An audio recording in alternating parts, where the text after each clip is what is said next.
I'm Roy Sonne. Welcome to the School of Violin Artistry. We're studying the Adagio from the Sonata in G minor by Bach. We're looking for ways to get to the heart of the music and bring it to life. The chords on the main beats are the pillars of the phrases, like the pillars in a Gothic cathedral. The pillars are connected by the long rows of faster notes, which always need a sense of direction and forward motion towards the next pillar.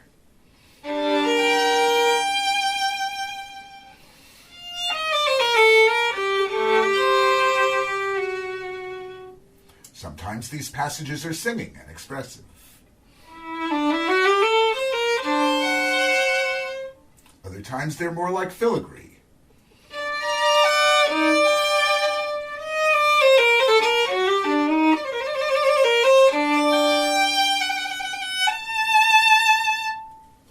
In any case, they should have a sense of improvisation and freedom.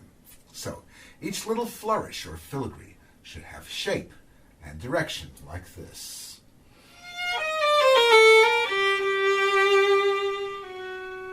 It should sound graceful and natural, never metronomic. And in order to do that, you need to give it some rhythmic freedom, subtly. I'm starting each group a little slower, then speeding up in the middle and slowing down at the end.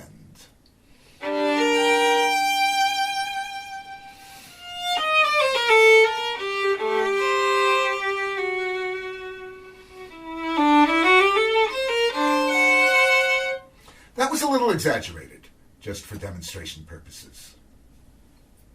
You can also give it some melodic shaping.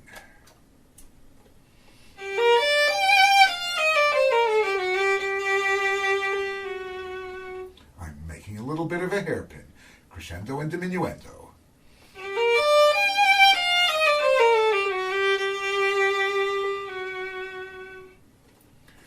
We can find this kind of written-out improvisation in the music of other styles. We find it in the music of Rossini and Liszt. We find it in Czardas by Monti and Sigorneweizen by Sarasate. And, of course, if we listen to jazz, the kinship is unmistakable. Now, here's a practice strategy.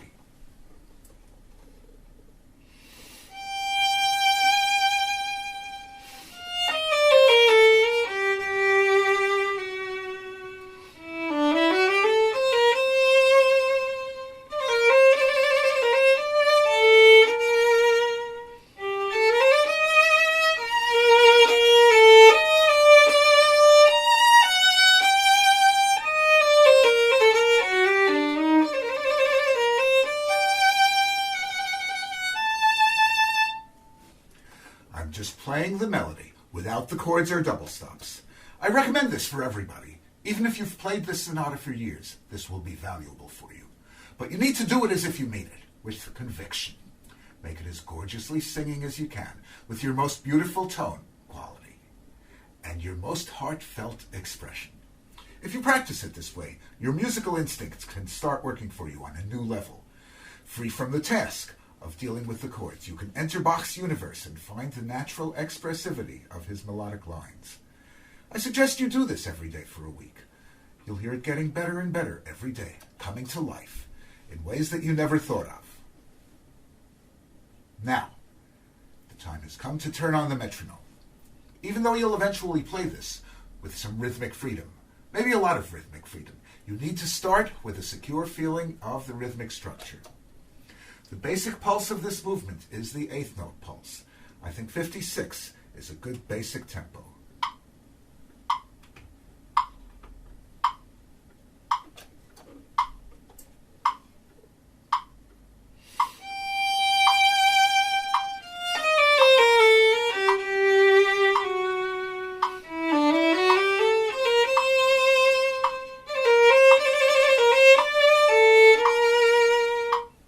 If you find this difficult at first, you may want to start with a 16th note beat like this.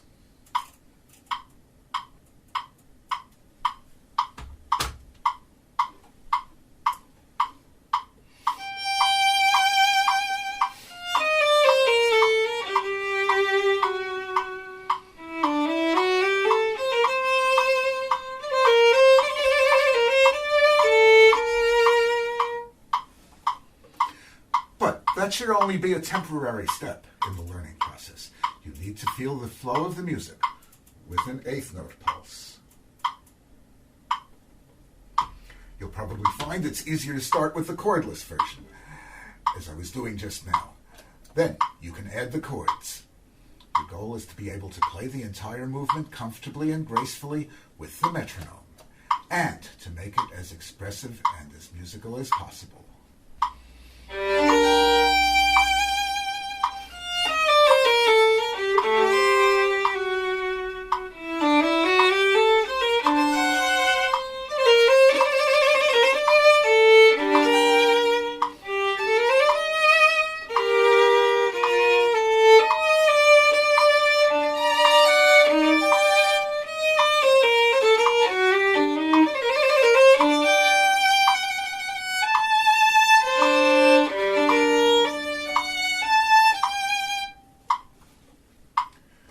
Expression comes from the tone and from the shaping of the phrase, and you may be surprised at how much rhythmic freedom you have within the beat.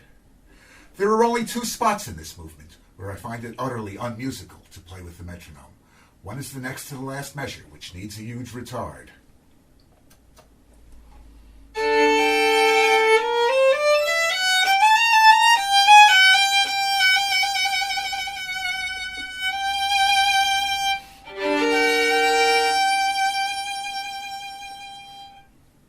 The other is at the end of measure 13, where you need a retard to end the second section and make the transition into the third.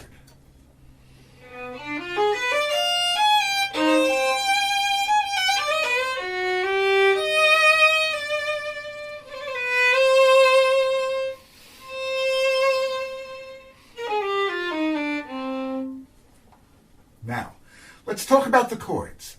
That's actually a huge topic. Right now, there are just a couple of things that I want to stress. In Bach, one or more notes of the chord are always part of a melody, and we need to hear the melodic connection, the continuity of the melody.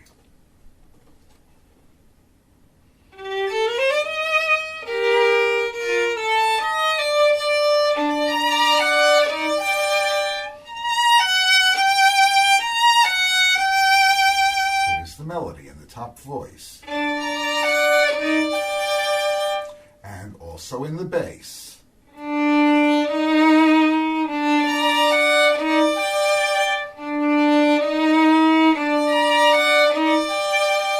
It doesn't necessarily have to be a legato connection, but we need the sense that this is a melodic line, and that this is a melodic line.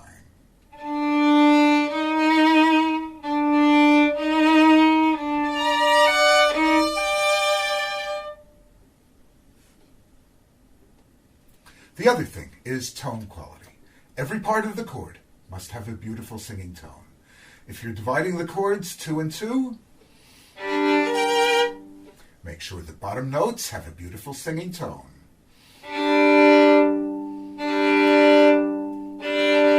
And the top notes. You can practice like this.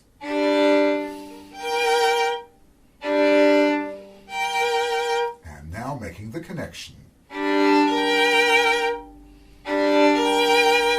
If you're rolling the chord this way, make sure the bottom note sings and the top note, or whichever note is the melody note.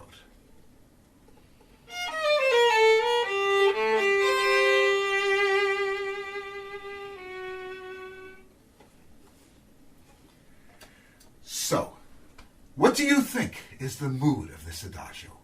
Is it happy? Is it sad? Is it angry? No, that's all too simplistic. It's none of those. Here are some possibilities that I've come up with. Noble, thoughtful, solemn, dreamy, tender, stately, awe-inspiring, grand, spacious, sacred, tragic. What do you think? Do you agree with any of these? Can you think of some others? That's good. Write them down. You'll use them. Now, I'm going to play the opening phrase in a couple of these different moods. Stately.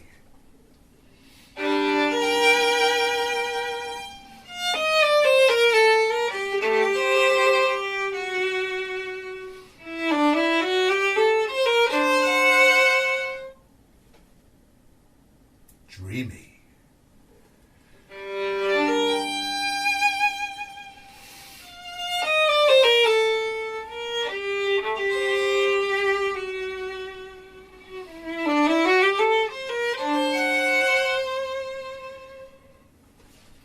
By all means, try this out in the privacy of your own practice room. You may feel uncomfortable. That's all right. It's part of the process of exploring new territory. I really like this next one. Passionate.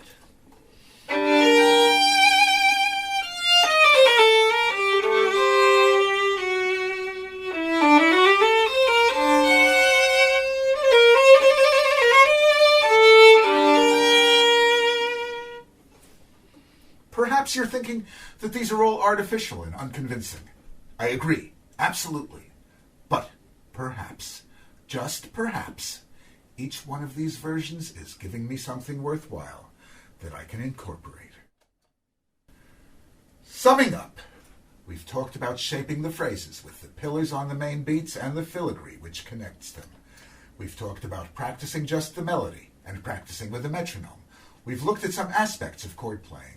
And we've talked about experimenting with moods. I hope you'll find some of these ideas useful as you continue in your journey with this G minor Adagio.